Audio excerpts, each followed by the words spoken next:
You know, I was thinking while I was watching the national championship game on Saturday, the Grandview and Kaiser matchup, 35-7, the final score. I was thinking about points scored in a football game. I actually was watching the game while I was visiting with Corey from NAIA Football and a few of the other guys on a Discord chat, and we were talking about the points scored in this game. I had an over-under of 54.5 points, and I took the under, and I was right. Actually, only 42 points in that game. But we were talking about high-scoring games, and the topic came up of the highest-scoring football game in college football, and I just wanted to talk about that today. Of course, the all-time record for that is the Georgia Tech Cumberland game. Most of you all are familiar with that. 222-0 Georgia Tech over Cumberland. That was back in 1916. But in the common era, in the modern era now, as we talk about college football, it hasn't been that long since we have seen the record set for points scored in a football game, a college football game that is, and Faulkner with a 3-overtime victory over Union, 95-89. Lots of points scored in that one, obviously. 184 total combined between the two schools, and that's the modern era record for points scored in a game. And Faulkner just really, the program was getting going and starting to have some great seasons, coming away with a big victory. Josh Collingsworth threw for 637 yards. He was 48 for 63 on the day and 7 touchdowns. Now, interestingly enough, the 637 yards and 7 touchdown passes thrown, neither one of those are records. One was for a little bit, the other one wasn't.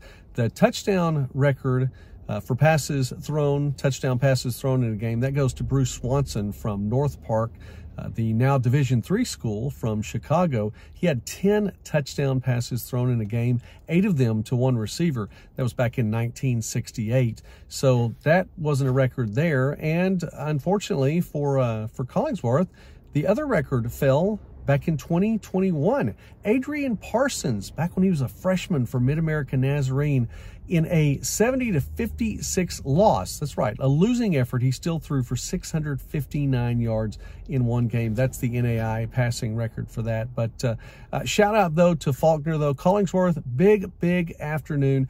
Again, 7 touchdowns thrown. And Brandon Cheatham, by the way, for the Eagles, also had 130 yards rushing. He had 5 touchdowns scored on the ground. Now, for Union, there were a couple of players as well. Ryan Moses threw for nearly 400 yards and 4 touchdown passes, and Rob Moore rushed for more than 240 yards and 4 touchdowns on the ground as well for Union College. But a big win for Faulkner, 95-89 in triple overtime. One other thing, too, interestingly enough, about Faulkner that season back in 2011, it wasn't the only time that the Eagles warranted national recognition.